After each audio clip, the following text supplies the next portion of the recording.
It's the week ending Friday the 18th of July, and this is The Week Unwrapped. In the past 7 days, we've seen the UK government confirming that 16 and 17-year-olds will be able to vote in the next general election, Israel carrying out a series of powerful strikes on the Syrian capital Damascus, and a pioneering trial revealing 8 babies have been born using DNA from 3 parents to prevent inherited disease. You can read all you need to know about everything that matters in The Week magazine, but we're here to bring you some stories that passed under the radar this week. Big news not making headlines right now, but with repercussions for all our lives. I'm Olly Mann. Let's unwrap the week. And as ever, I am joined from the Week's digital team by Jamie Timson and Harriet Marsden, and senior editor of the Week Junior, Felicity Capon. And Jamie, we should say right up top, in case people are wondering, you're not well, but you've come in anyway. No, it's a personal sacrifice in the name of content. You are a brave soldier. Felicity and Harriet, when you were 16 years old, did you deserve the vote? I personally couldn't be trusted to keep hold of my possessions. I couldn't be trusted with my keys either. I definitely couldn't be trusted with the vote. But that's not to say that all the other 16-year-olds, they can probably be trusted more than me. Felicity, did you deserve the vote? Do you think 16-year-old you would have used it wisely? Absolutely not. I did very many unwise things. I dread to think who I would have voted for. Okay. Well, let's see what story you voted for. And you're up first. What do you think this week should be remembered for? Yes, we Khanna. Thank you, Mr. Speaker. Last night, the Speaker's Rules Committee voted to block my amendment that called for the full release of the Epstein files while protecting the victim's identity. Let's just be clear. They voted to protect rich and powerful men who were abusing, assaulting, and abandoning young women. Californian Congressman Ro Khanna speaking on the floor of the House of Representatives on Tuesday. Felicity, what's the story? Okay, so this week there is a story that pretty much everyone knows, and that's that there's an almighty row brewing, well, already brewed, in the US over the so-called Epstein files relating to the convicted sex offender Jeffrey Epstein.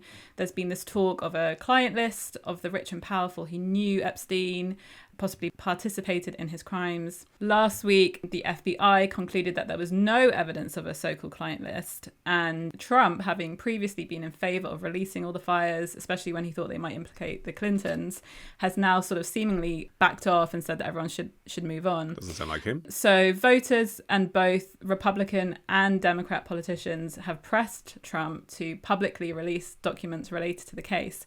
And one of the most prominent figures for the Democrats, sort of leading the charge, is this guy called Ro Khanna, who I'm much more interested in talking about. So he tabled an amendment to have the full release of the Epstein files, but they have been blocked. And he talks in a very persuasive and attractive fashion, as we were just hearing in that clip. He's a compelling speaker, but what else should we know about him, and why does it matter that we pay attention? Well, I think there's 2 things to say off the back of the whole Epstein drama to do with Ro Khanna. And one is that he isn't very well known outside of California, where he's a representative for a district that represents Silicon Valley. I sort of see himself rather cynically as attaching himself to the Epstein story to raise his profile. And I think he's doing that because eventually he will make a run for the presidency in 2028. He's been doing lots of rallies. He's been going around the country trying to meet people, trying to talk about what his vision is for the country. And the other thing is that what he's very good at is exploiting divisions amongst the Republicans.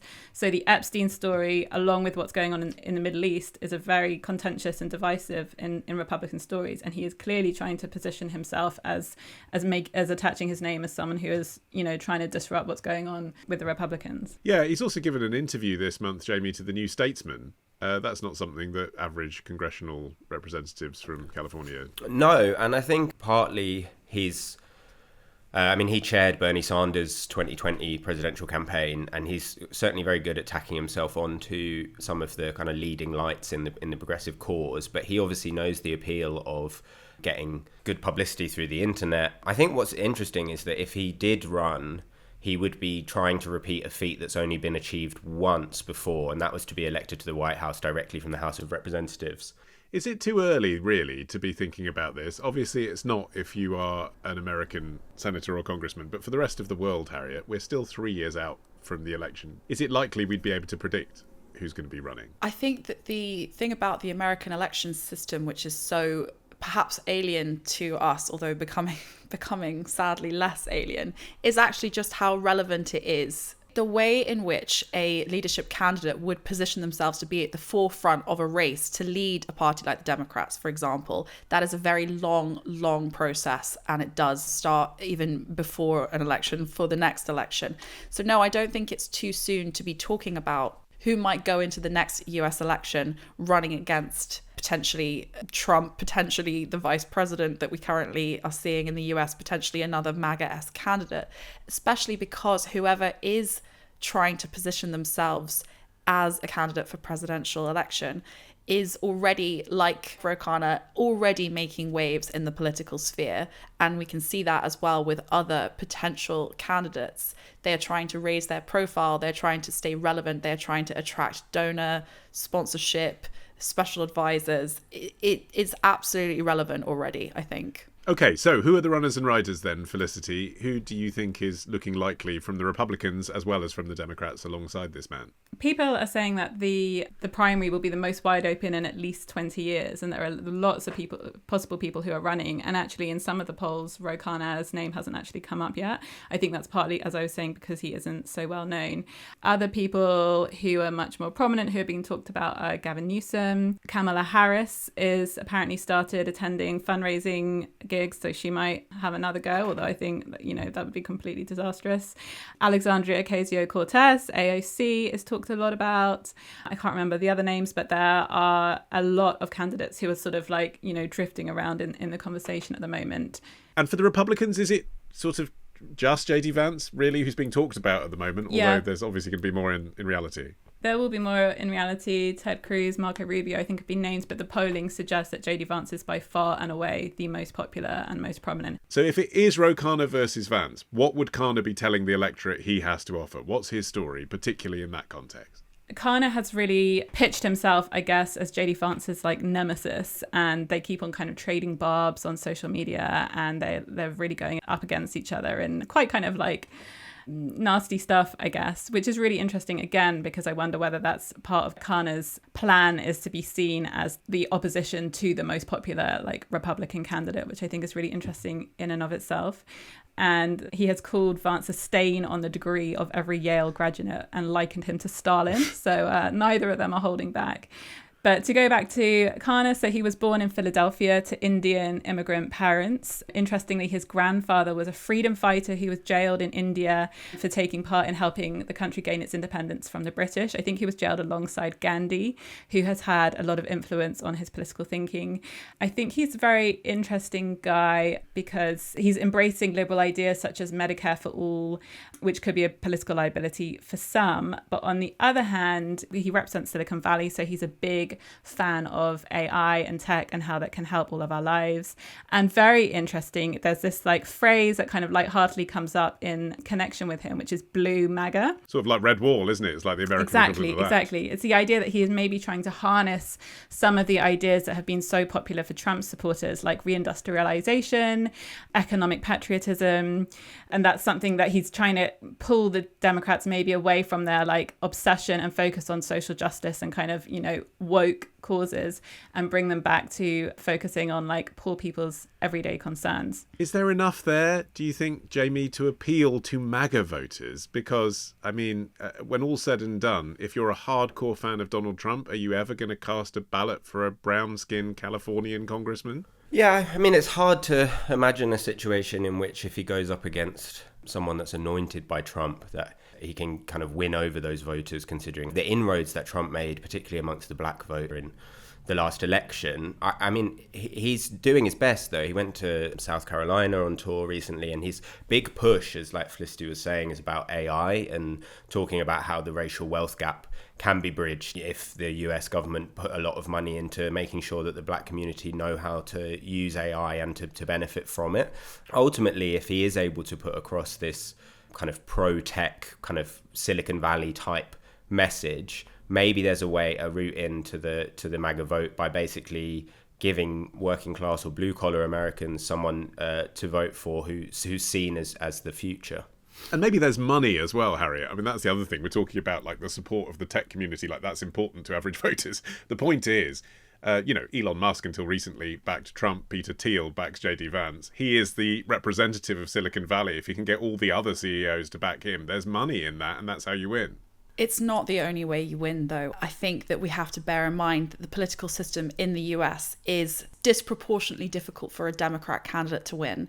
The electoral system broadly favours a Republican candidate.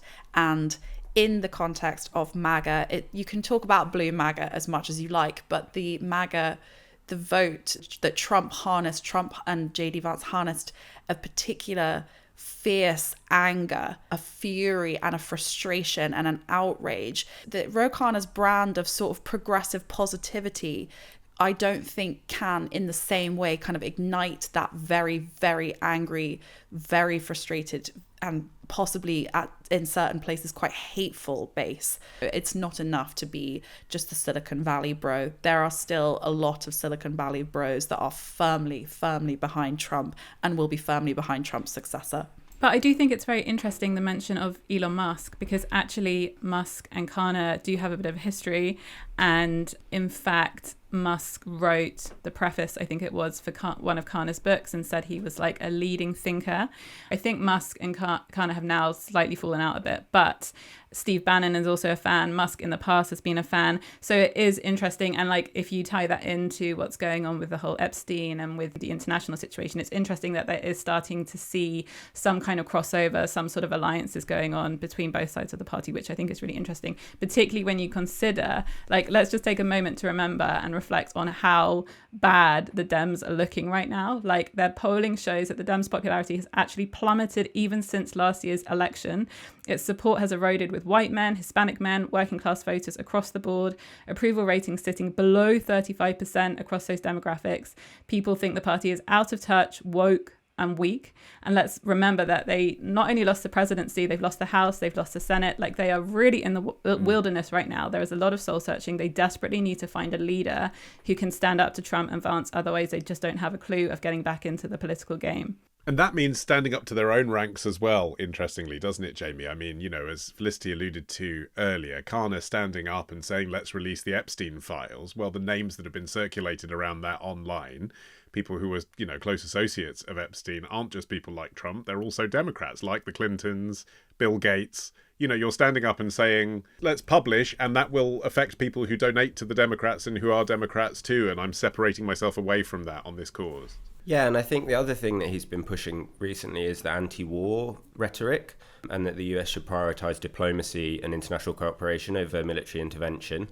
And he said he kind of thinks that under Biden, the Democrats kind of lost that wedge narrative, issue that divides them from the Republicans. And I mean, his main point is that particularly when it comes to things like bombing Iran, a lot of the US public don't want to be involved in these wars. And he's trying to push the Democrats away from what you would say was kind of the status quo of the last 4 years, where they've been quite pro-military and pro, in some ways, intervention. So he probably is trying to take some of the same, if we look at the recent success of Zohran Mamdani in New York, he's trying to take on some of the similar kind of points to try and revolutionize a party that, as Felicity says, is really in the doldrums. I think another interesting thing about Khanna and what he's really tapped into is that the Dems need to kind of admit that they were wrong to have Biden run as president. And I think he's trying to be quite bold on that, to say they made a massive mistake and to accept that the part that their party played in Trump's election, to admit that Biden clung on for power too long, to admit that they went too far on social issues, and that Harris won a really, really weak campaign that didn't have any vision and didn't have any substance to it. To be fair, just to jump in there, I do think it's interesting that we often hear talk of the Democrats should apologize for Trump's victory. And I think that's quite an interesting strand of narrative that you see repeated quite a lot across the board. Like that. Well, no, but Felicity's saying should apologise for Biden's candidacy. But we also, I don't believe that we heard the same narrative. For example, after the 2020 election, I don't believe that we heard the same narrative about how many of the Republicans should apologise for putting Trump forward as a candidate for the second time, in which he lost to Biden. Well, we heard a lot of they need to say that Trump didn't win the last election. That was a thing, wasn't it? They need to say it, and they didn't, basically. Well, that's different. That strand of narrative was to do with the need for elected officials to admit tell the truth and to stand up for democracy and to stand up to effectively a giant lie. I think that is a very different thing than asking a party to sort of continue to self-flagellate over an unsuccessful candidate. And to be honest, we forget now, but there was a very, very big lead up to the election. And during that time, Biden polled extremely well, far better than any of the other front runners for the candidacy. So I do think that that's even worse. That shows what a terrible state they were in. I'm not debating the rights or wrongs of having run or tried to run Biden as a candidate for the third time. I think that we can all see the fallacies that were inherent in that. But I think it's important to show the other side as well that there are clearly obvious issues in running Trump as a candidate 3 times too. It's interesting that they don't want to put Biden up again as the candidate in 2028. I've not read anything about that. He probably would poll quite well. But I do think it's alarming that there is talk of Harris, because I think the Dems really need to distance themselves from their ties with the establishment, from their ties with the elites, which I think Khanna is aware of, and I think that's what he's trying to do. And you see that in the speech that he's making about Epstein, which is very, very clever and cunning. So I think it would be a massive mistake to put Harris back up again. Oh, I agree 100%. Okay. Up next, what's on the rise in the UK? The answer may surprise you. Find out after this.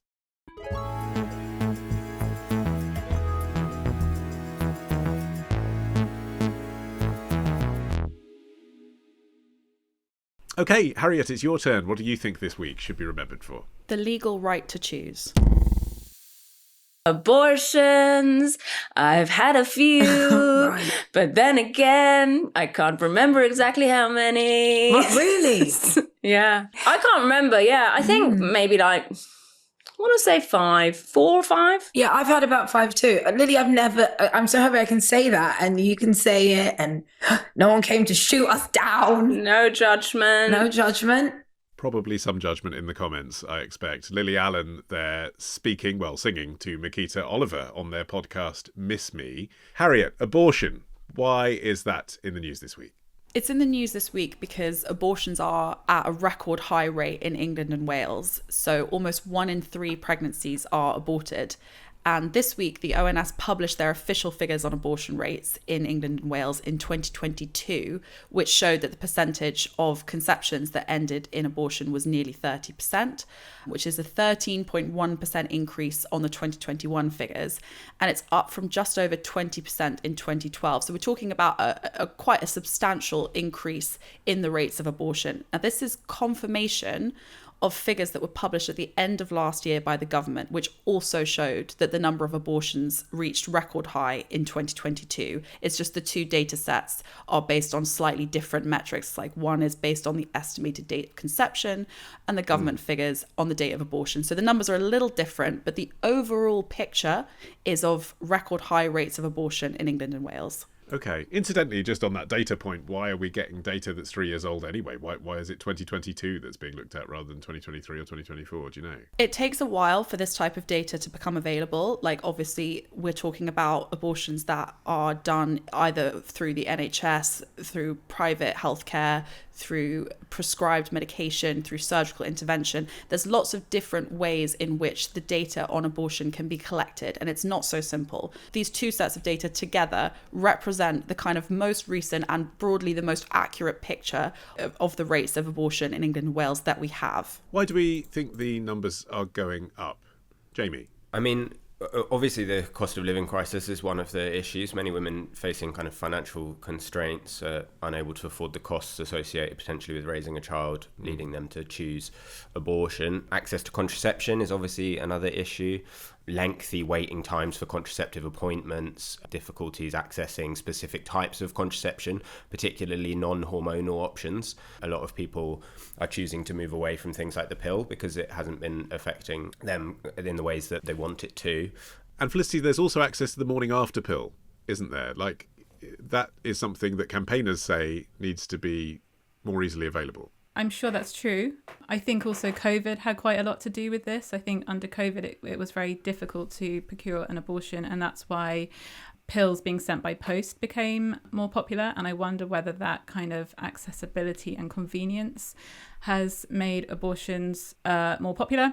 I also, just listening to Lily Allen and Makisa Oliver, I wonder whether there is actually just a cultural shift in attitudes and views underway, that we're just a lot more relaxed now about abortion. You can see with the recent vote by the Commons to decriminalise abortion in this country right the way up to term, drastically changing the law on abortion in this country and making late stage abortions possible, although you're not allowed to help someone have an abortion, so it would still be illegal for a doctor. But in terms of if you wanted to take pills to terminate your pregnancy at any point, you can now do so without facing prosecution. That's a huge shift. Yeah, even the campaigners on that change, Harriet, would admit that it's maybe not what most people in the country want, but they say that, you know, criminalising women for having an abortion under any circumstances is just the wrong thing to do, and that's why the change is going through Parliament. It is slightly under-discussed, isn't it, considering it's such a big social issue. We all focused on the right to die stuff, and the abortion stuff didn't get as debated, frankly. Well, just to be clear, I think a lot of people don't realise that up until this year, abortion was still illegal in England and Wales, but it was permitted up until 24 weeks of pregnancy, and beyond that in certain circumstances, such as if the woman's life was in danger. But women were increasingly getting prosecuted for ending their pregnancies outside of that 24-week period, using this kind of Victorian era law, which is still in force today, the 1861 Offences Against the Persons Act, under which there's still criminalisation of abortion. And then what happened was last month, MPs voted in this landslide vote to decriminalise the procedure. The Labour MP Tonya Antoniazzi tabled this amendment to the Crime and Policing Bill. So not to the Abortion Act, not to the Offences Against the Person Act, but the Crime and Policing Bill, which effectively meant that any woman who now gets an abortion outside of that still existing 24-week limit will no longer run the risk of being investigated by the police. But obviously, there have been some criticisms about this tabled amendment, which still has to go through the Commons and the Lords. It doesn't actually change any existing abortion law, which is why obviously we're not talking about it in the same way as we are the right to die bill. It is not changing any abortion law. Also, anyone who helps a woman get an abortion outside of that 24-week framework, so like doctors, for example, can still be penalised.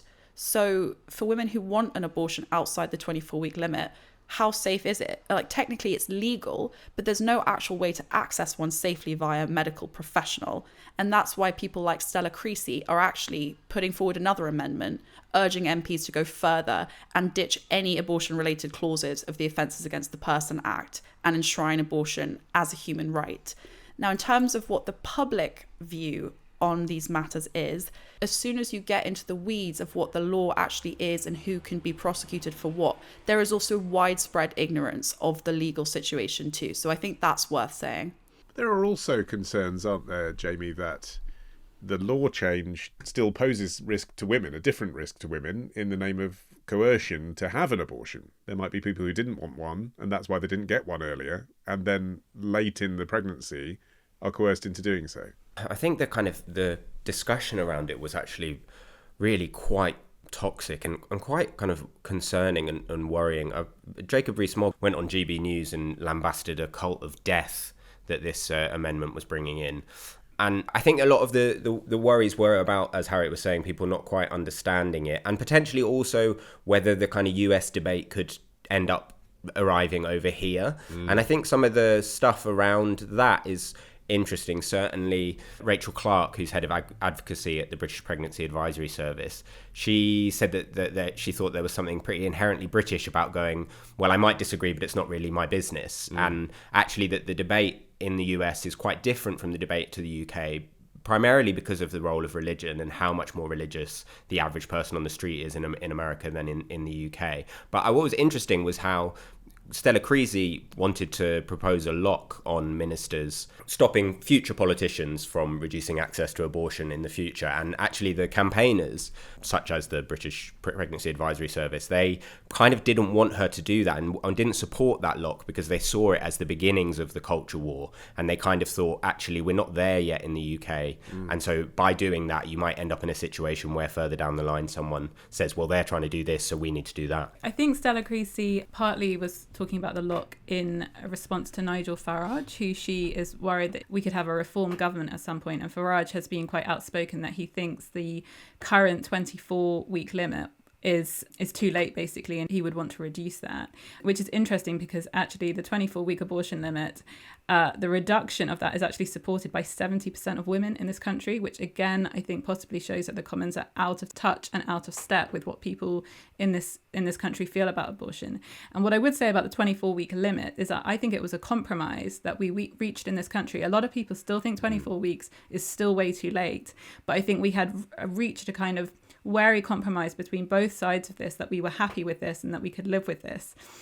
I think what the Commons have done by voting to decriminalise is massively change that debate. And I do think there is going to be a backlash because I think a lot of people are unhappy about this. I know from anecdotal experience, when you talk to parents who see the 24-week scan and see that there is a fetus which looks very much like a baby, people already think like they already have problems with that. They already have qualms with that. And I think, you know, this is literally a life and death issue that I think we're almost now saying in this country is like a settled issue, that we all agree on this. And I just don't think that's the case. I think that's a bit misrepresentative of why this amendment was tabled. This amendment wasn't tabled to settle an argument about the abortion limit being 24 weeks.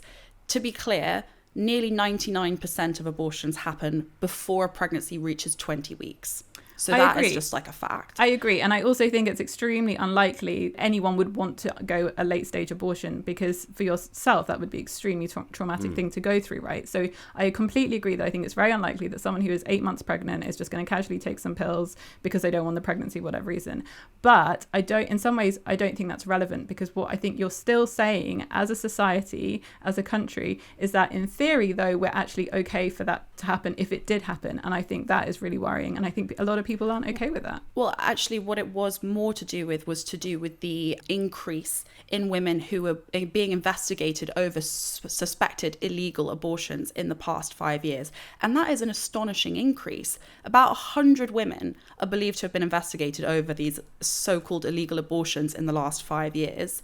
And before that, I think only 3 women were thought to have been prosecuted since abortion was first made illegal in 1861. So we're talking about a real increase in the so-called criminal investigations that were by many people considered to just be almost pointlessly cruel. For example, the case of Nicola Parker, who was taken from a hospital to a police cell after she took prescribed abortion medication at about 26 weeks of pregnancy, when she had believed that she was no more than 10 weeks pregnant. And she was cleared of illegally terminating her pregnancy, but she was subjected to like 4 years of criminal proceedings.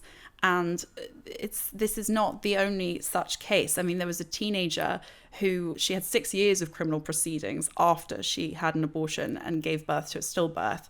So I think that this tabled amendment to the crime and policing bill, not to any existing abortion legislation, is much more to do with as a response to this increase in criminal proceedings that is actually, a lot of people believe, is to do with the influx of money and influence from anti-abortion activists from the US. So the success of the anti-abortion agenda in the US is very much invigorating and providing funding for similar activists in the UK as well. So this isn't necessarily about what the public believes as much as it is to do with combating a rise of criminalisation. Yes, but it would be weird, wouldn't it, for it to be a subject that passes completely without comment or completely uncontroversially. I mean, sort of as we're demonstrating, people have views on this. And actually, if you look around the world, it's hard to think of a country where you'd say, well, they've settled it, they've sorted it, they've quieted their lobbies. Like, it is a thing that gets people involved. No, and I think it's worth saying that, like, only 1%, I think, is the most recent figure we have. Only 1% of British people support the right to a late-stage abortion. But 70% of MPs think that women shouldn't be liable for prison services if they have abortions outside of restriction. So it's not to say that we're saying that MPs think that it's right.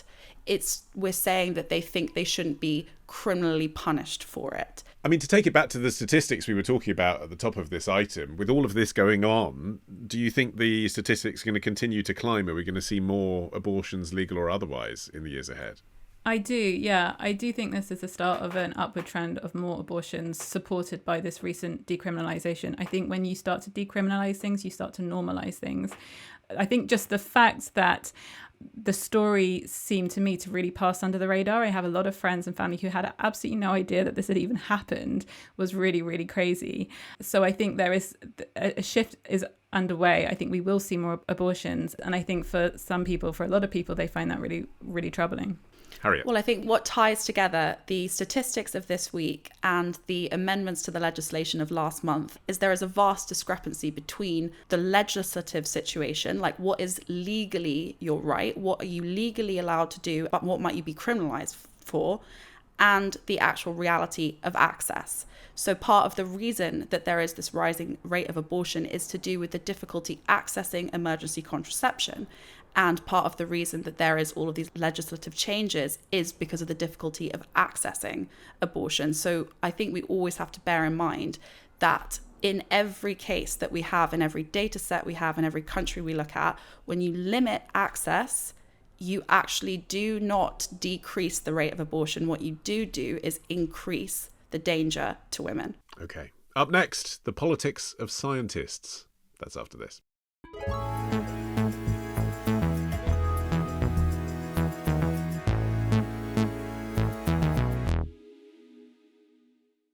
Jamie, you're finishing the show. What do you think this week should be remembered for? Was this the week we tried to make science great again? Our story begins over 300,000 years ago, in a world where only the brave, resourceful, and lucky survived. When I think about the risk involved, it is just astonishing.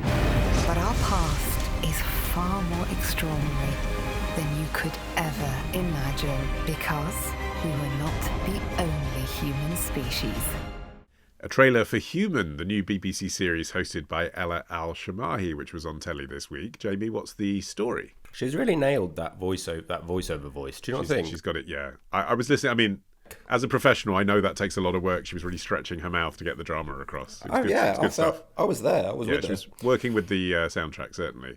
She has been in the news this week, not only for her new series, Human, but because she did an interview with the Sunday Times where she said, and I quote, "We do have to be a little bit honest and say that to many, it seems like left-leaning atheists have a monopoly on science." Sort of like her. Yeah, she was describing herself as very, very woke, I think was the description, or pretty wokey or something. Some sort of wokey thing. Yeah, I mean, she's from a Muslim background, but she describes herself as progressive and questioning. Yes, this kind of prompted a bit of a aha moment from people who write for The Spectator and Spiked, etc. Who just one of them described it as a rare admission of a well-known development, and they confirm what many have come to recognise, that science as presented to the public has taken a decidedly left-wing turn in recent years, and in many cases has been contaminated by hyper-liberal ideology. Okay, so we all know the kind of woke on college campus debate, right? And I'm sure that there is evidence of that, where people have felt that their views have been clamped down, etc. But where is the evidence that actual scientific research is skewing left? What do people put forward as examples of that? I think what sprung to my mind for this story was the example in September 2024 when the Office for National Statistics downgraded data from the census for the first time in its 100-year plus history. They spent years ignoring advice and warnings about how to gain accurate data on biological sex and the transgender population. They asked such confusing questions on gender identity that it rendered the findings completely meaningless. it transpired that a sizable number of people picked up as trans weren't, and it like asked really crazy questions, and it also like put trans people's health at risk because it meant that their health records that recorded their birth sex like differently to what it was meant that they were not called for sex-specific cancer screenings. So that research cost £1 billion of taxpayer money and was completely useless. That scientific data completely useless because of. Wait, how is that scientific data? Is the ONS isn't a scientific body, is it? I mean, what's that got to do with scientists? But it's collecting data and statistics, which is going to inform health in this country, right? That's in the realm of science. Sure, but that's nothing to do with scientists, right? That's statisticians. Yeah, that's nothing to do with scientists. That's nothing to do with scientists? I don't see how. No, the ONS is not their data sets. It's indicative of the way that we're going about accumulating data and statistics that is going to potentially inform a whole range of scientific things and health concerns being completely rendered useless because of a left-wing political bias on it. What are the things that aren't getting researched, if this is true? I think that's one of the main issues with this argument, is that obviously science and research should be apolitical. And if your science doesn't fit the ideology, then you're kind of doing it the wrong way round, right? Like, everyone is going into science. The whole point of it is that it's data, and you're going into science, you know, saying like this is the case, this is what's happened. I guess the point that John Arne Rottingen, who is the Wellcome chief executive, he said that the science community had a responsibility to demonstrate why research matters to people who are not politically left-leaning. So there could be an argument in terms of science communication. It's all shrouded by the fact that the right wing in America, and Trump in particular, is defunding a lot of climate science and a lot of the chats around vaccines. And so the scientific community are responding to that. But I mean, to me, I struggle to really believe that this is a problem. It doesn't feel to me like we need to have more right-wing scientists. I think maybe we just need to be better at explaining science to the public. I mean, is it scientists or is it academics, I wonder, as well? You know, she's looking around and saying, oh, look, everyone in science is left-wing. I mean, a lot of people on college campuses, full stop. Yeah, studies have shown that university graduates are more likely to be more culturally liberal and more likely to be in favour of sort of left-wing policies like migration. And as well, they will more likely have more right-wing economic attitudes, which I think is very interesting. But if we take as the premise that university-educated people, there is a correlation between higher education and liberal values, slightly more left-wing social values and slightly more right-wing economic values, then obviously it stands to reason that a body like with scientists, for example, who are typically university or higher educated graduates, that would tend to skew more liberal anyway, which means that introducing right-wing scientists just to sort of fill a quota or to make a point would be an example of false balance that's not representative. It's also fair to say, I think, that the right wing in particular in the US has consistently and increasingly aligned itself with views that are broadly not accepted by scientists, like climate change denial, like anti-vaccine sentiments. So in that sense, if the right wing in the US, for example, becomes increasingly less scientific or increasingly more repudiating what most scientists broadly agree on, such as climate change, then of course scientists are going to look as a body more left-wing. But actually that's not necessarily fair to try and introduce more right-wing scientific attitudes into that, because that would be an example of false equivalence. I mean, it seems odd in a way to collect this data at all, since we're talking about data, Felicity, like the voting intentions of scientists. I mean, isn't the point that wasn't ever discussed before? Like, you know, 50 years ago, it was accepted that a broad range of people with diverse interests and beliefs would get involved in something like science. I feel like with science, like nothing in science is settled, and the only way we push forward scientific knowledge and understanding is through debate. And like, you know, you can list all the massive scientific debates that we've had as humans, which have been a good thing. It's been good that we have disagreed on all sorts of things like the Big Bang Theory or continental drift, or I'm thinking of the 1860 Oxford evolution debate between Wilberforce and Huxley, which was a really famous one, going back to Copernicus and Galileo and all that sort of thing. That's what pushes science forward. So we always need a range of voices. It doesn't matter whether it's, I mean, like political voices or just that you disagree, or, you know, based on the kind of the cultural norms of the time or whatever. Nothing is settled, and we need to keep on having these debates. We need to keep on putting forward new evidence that could disprove or cement an issue. The problem they have at the moment is that the left has stifled that debate because they've become so caught up in politics. I don't think they're necessarily going against right-wing scientists, but they are going against people who they disagree with. So like a really good example would be Kathleen Stock, who was hounded out of the University of Sussex for her beliefs on gender identity, and she is definitely not right-wing. And then also like the Canadian psychologist Jordan Peterson, he had an issue with Canadian laws around pronouns, and that's how he came to public awareness, and there has been a really, really big backlash against that. So I'm happy for there to be debate. There has to be debate, but you don't want these voices stifled. I don't think that most scientists would agree that Jordan Peterson is a kind of legitimate example of a scientific voice. He's a that's psychologist. Like saying that we should consider, that's like saying, I mean, I think that he has been broadly discredited among the academic, scientific and political community. That's probably an example of the stifling that I'm talking about, right? A lot of people with views that are deemed unpalatable have been cancelled, right? And he's a psychologist, he's one of them. And I'm saying that we need more debate because a lot of these issues haven't been settled. But I suppose the point about people, rhetoricians, let's call them that, you know, whether or not they're scientists, coming out and being so firm in their views, also, some people say, doesn't feel scientific in the first place. It's, you know, establishing your view over the data that you're collecting. One of the examples, and I think this is the whole debate really changed with COVID, right? And like the use of scientists front and centre in those 5 p.m. press conferences in the UK. Like I was involved in putting together some of those press conferences, and the use of Jonathan Van Tam, Chris Whitty to defend government policy, heavily politicised scientists, people who for good or for ill didn't get involved in politics. But we took on board what they were saying, and by putting them front and centre in those press conferences, it tried to give a level of authenticity to what the government was putting forward as the policy. And once that happens, it's a Pandora's box, right? Every line that we gave to a minister had to begin with, "We are guided by the science," right? Like, and just by using that as an example, that was a political decision.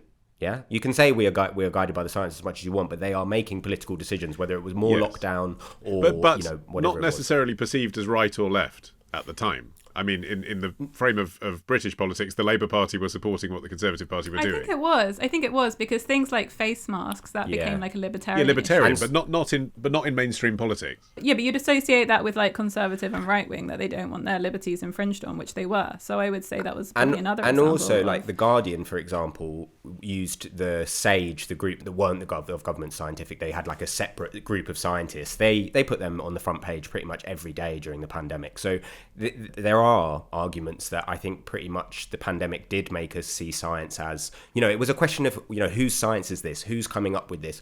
And everyone went out. I mean, the Spectator found their own scientists from across the world, right, to back up their anti-lockdown views. So it definitely politicised it for good or for ill. I mean, I'd say for ill. There's sort of a responsibility there, isn't there, Harriet, as journalists, with science that's reported and how it's reported? Because often it seems to me when we're researching a subject and, you know, you look at something like The New Scientist, for instance, once you get into the detail of paragraph 3, you realise things are never straightforward and it's never quite what it says in the headline, and there's always question marks about stuff. But things get reported in a very boiled down, straightforward way, often, frankly, as a kind of clickbait to encourage comments that haven't read the detail. And in a sense, that's not science at all. That's science communication. It's a different thing. Yeah, obviously there is a massive gap between what the studies tend to say or what the scientists tend to say or the data sets tend to say and how they are sometimes communicated. I think that is a failure on the part of both bodies, actually. I think that's a failure on the part of scientific and academic institutions creating studies and reports that aren't necessarily written to be read by anyone but academics. for example. So there's an issue there, and also an issue in the way that journalists report on scientific stories. Some of it's out of our control. Sometimes we don't have the time or the expertise or even the kind of access to data that we need to make it the most accurate reporting possible. We do the best we can in the constraints that we have, but then also obviously there is a multitude of examples of journalists reporting on scientific stories in a slightly sensationalized, not necessarily accurate or trying to be accurate way, but still with the intention of communicating something to the public. So I think there are failures on the part of everyone involved in how studies and science is reported. But I do think that generally speaking, and this might be like a naive view, but generally speaking, I believe that scientists and journalists are both trying to do the best they can with the limitations of funding and time and language and expertise and communication that they have to give the public the most accurate representation of what they believe to be true. Okay, well, our time has run out. So if you have thoughts on whether statisticians are scientists and whether Jordan Peterson is a scientist, you can send them to us on social media. But in the meantime, my thanks to Jamie and Felicity and Harriet. You can also follow this show for free, by the way. You can get every episode as soon as it's released. Just search for The Week Unwrapped wherever you get your podcasts and then tap follow. You can find us on YouTube at The Week Magazine UK, and you can get 6 free issues of The Week Magazine itself with a trial subscription if you go to theweek.com/subscriptions. In the meantime, I've been Olly Mann. Our music is by Tom Morby, the producer Ollie Peart at Rethink Audio. And until we meet again to Unwrap next week, bye-bye.